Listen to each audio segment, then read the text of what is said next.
नमस्कार दोस्तों, मैं हरिचंद आपके अपने चैनल टेक्निकल हरि सर में आपका स्वागत करता हूं।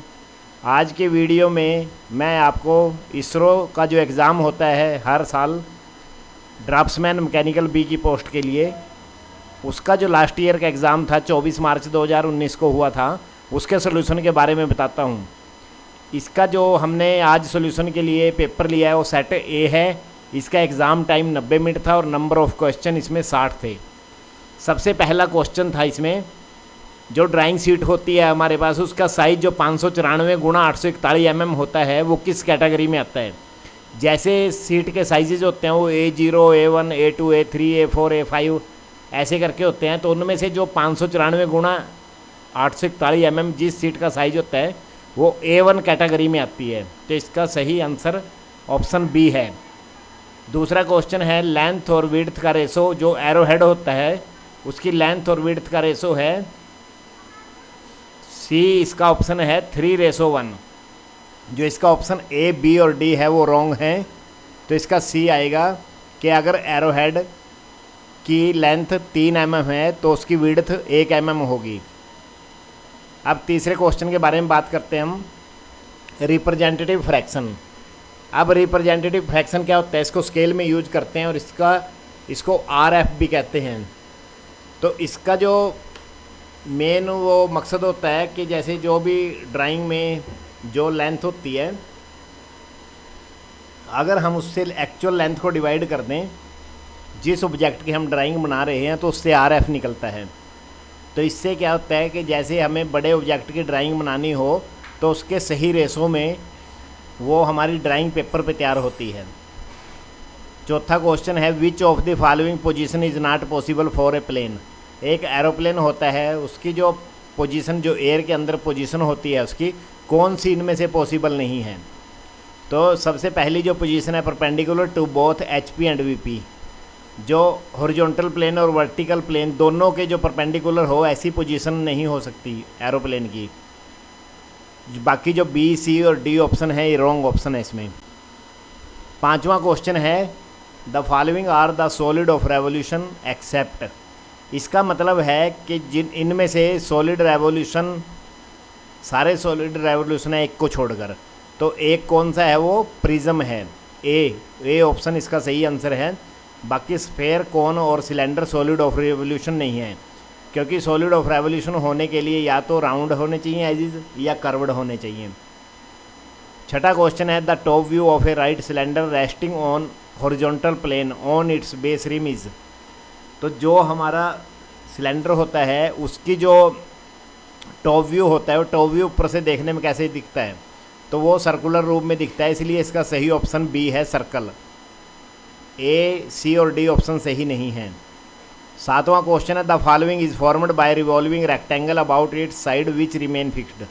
यदि हम रेक्टेंगल की एक साइडों को फिक्स करके और उसको रिवॉल्व कर दें तो क्या बनता है, तो इससे सिलेंडर बनता है। जैसे हम 3D में जैसे भी रिवॉल्व करते हैं रेक्टेंगल को तो उससे पता चल जाता है कि सिलेंडर बनता है। बाकी स्फेयर, हेमिस्फेयर और कोन ठीक नहीं है। आठवां क्वेश्चन है, following is the method for development of a right regular prism. तो राइट रेगुलर प्रिज्म की अगर डेवलपमेंट करनी हो तो इनमें से कौन सा मेथड है, तो इसका सही ऑप्शन है ए, पैरेलल लाइन मेथड। बाकी जो रेडियल लाइन मेथड है वो कोन के लिए, शंकु के लिए यूज करते हैं, शंकु की डेवलपमेंट के लिए। जो सी ऑप्शन ट्रायंगुलेशन मेथड है ये हम पिरामिड की डेवलपमेंट के लिए यूज करते हैं। अब 9th क्वेश्चन है, zone method is use to develop. Zone method किसको डेवलप करने का काम आता है, किसकी डेवलपमेंट के लिए, तो वो होता है स्फेयर। क्योंकि जिसमें भी सेक्टर होते हैं, जैसे स्फेयर में गोले की डेवलपमेंट करनी हो तो उसकी जोन वाइज होती है, तो डी इसका ऑप्शन सही है। अगला क्वेश्चन है 10वां क्वेश्चन जो इसमें आया था पेपर में, the isometric length is %% of A actual length. जो आइसोमेट्रिक लेंथ लेते हैं, जब हम आइसोमेट्रिक ड्राइंग या आइसोमेट्रिक व्यू बनाते हैं तो उसकी जो लेंथ होती है, जो एक्चुअल ड्राइंग की जो लेंथ होती है 81.5 होती है, 81.5। तो इसका सी ऑप्शन सही है। अब हम 11वें क्वेश्चन के बारे में बात करेंगे, the isometric axis is inclined at dash degree to each other. जो आइसोमेट्रिक एक्सिस होता है हमारा, जैसे उसके 3 एक्सिस होते हैं, मान लो XY Z एक्सिस है उसके 3, तो वो कितने डिग्री पर एक दूसरे के इंक्लाइंड होते हैं। तो जैसे तीनों व्यू हमें बराबर एंगल पे दिखाई देते हैं, जब हम 360 डिग्री को 3 से डिवाइड करेंगे तो 120 डिग्री आएगा। तो इसका मतलब इसका सी ऑप्शन है जो सही ऑप्शन है। अब 12वां क्वेश्चन है जो the line connecting a view to not is called. जब भी हम डायमेंशनिंग करते हैं और किसी भी जो होल की जब हम डायमेंशन देते हैं, जैसे होल की डेप्थ कितनी है, नंबर ऑफ होल कितने हैं, तो ऐसी कोई नोटिंग करने के लिए जो हम एरो हेड और वो ड्रा करते हैं लाइन, तो उसको हम लीडर बोलते हैं, LEADER। सी ऑप्शन इसका सही ऑप्शन है। तो 13वां क्वेश्चन है the line given below is used for. तो ये जो लाइन दी हुई है नीचे, जैसे दोनों साइड से थिक है, बीच में से थिन है, तो ये लाइन किसके लिए यूज करते हैं? तो ये लाइन कटिंग सेक्शंस के लिए यूज करते हैं। जैसे हम किसी ऑब्जेक्ट को काटा हुआ दिखाते हैं ड्राइंग के अंदर, तो उसके लिए हम ये लाइन यूज करते हैं। तो ये कटिंग प्लेन्स इसका सही आंसर है, ऑप्शन डी। अब 14वें क्वेश्चन के बारे में बात करते हैं। यदि हमारे पास एक स्पॉट फेस होल है तो उसकी डायमेंशन को कैसे शो करेंगे हम? स्पॉट फेस होल का जो डाया है 10 mm है, और जो मेन होल का डाया है 24 डाया है, और 5 mm डीप का होल है। तो इसका जो ऑप्शन ए सही है कि पहले हम जो स्पॉट फेस है उसका डायमीटर दिखाएंगे। जो फाई से दिखाया गया, फाई 10 स्पॉट फेस, और उसके लिए फाई 24 गुणा 5 mm डी। मतलब पहले स्पॉट फेस का डायमीटर दिखाया गया व्यास, फिर उसका होल का दिखाया गया है डायमीटर, और गहरा दिखाया गया है कितना। तो इसका ए ऑप्शन सही है। 15वें क्वेश्चन के बारे में बात करेंगे। The degree of closeness of the measured value of a certain quantity with its true value is known as.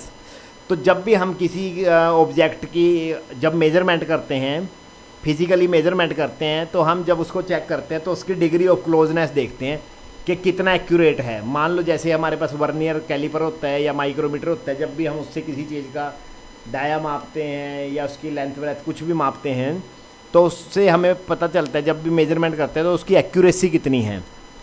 तो ए इसका सही ऑप्शन है, एक्यूरेसी। अब 16वें क्वेश्चन के बारे में बात करते हैं। 1 यार्ड, 1 गज कितने इंच के बराबर होता है? 36 इंच की। ये तो नॉर्मली सबको पता रहता है। ए ऑप्शन इसका सही आंसर है। 17वां क्वेश्चन है WCS की फुल फॉर्म क्या है? Stand for. तो WCS होता है वर्ल्ड कोऑर्डिनेट सिस्टम। तो इसका सी ऑप्शन सही है, बाकी तीनों ऑप्शन ए, बी और डी गलत हैं। तो सी ऑप्शन है वर्ल्ड कोऑर्डिनेट सिस्टम। अब आइए हम 18वें क्वेश्चन के बारे में बात करते हैं। तो 18वां क्वेश्चन है पोलर कोऑर्डिनेट कौन सी ड्राइंग में यूज करते हैं? सर्कल के लिए, आर्क के लिए, वर्टिकल लाइन के लिए, एंगल्ड लाइन के लिए। तो इसका ऑप्शन डी है, एंगल्ड लाइन। 19वें क्वेश्चन के बारे में बात करते हैं। फिर line is drawn between 15 - 45 it's slope is. यदि हम इन पॉइंट के बीच में, ये 2 पॉइंट दिए हुए हैं, इनके ऑर्डिनेट दिए हुए हैं, जैसे हम इसको ऑर्डिनेट एंड एब्सिसा दिए हुए दोनों पॉइंट के, पहले पॉइंट मान लो पॉइंट ए है, उसके पॉइंट 1 और 5 है। जब भी हम इसको ग्राफ भी ड्रा करते हैं मान लो, और इसके -4, 5 है, तो इसका फार्मूला लगता है स्लोप का। तो उसके अनुसार जब इसको निकालेंगे तो सी आएगा, ऑप्शन इसका 0। अब 20वां क्वेश्चन जो लास्ट क्वेश्चन मैंने लिया है इस पेपर का, तो इसमें ऑफसेट कमांड किसके लिए यूज करते हैं हम? ऑफसेट कमांड तो ये पैरेलल लाइन लगाने के लिए, चाहे हमने हॉरिजॉन्टल लाइन के पैरेलल लाइन लगानी हो या वर्टिकल लाइन के पैरेलल लाइन लगानी हो, तो ये समानांतर लाइनों को खींचने के काम आता है। जैसे इसका ऑप्शन बी सही है। बाकी ए, सी और डी तीनों गलत हैं, बी ऑप्शन इसका सही ऑप्शन है। तो आज की वीडियो में जैसे मैंने एक क्वेश्चन बताया, इसी पैटर्न के हिसाब से ड्राफ्ट्समैन मैकेनिकल का क्वेश्चन पेपर आता है, और अगर आप इसी पैटर्न के ऊपर तैयारी करोगे तो आप निश्चित रूप से इस पेपर में अपना सक्सेस हो जाओगे आप। और आगे भी मैं इसको और भी जो इसकी पैटर्न से अलावा जो भी क्वेश्चंस आते हैं उनके बारे में भी आगे वीडियो में बताऊंगा मैं। तो वीडियो को अंत तक देखने के लिए धन्यवाद। Thank you.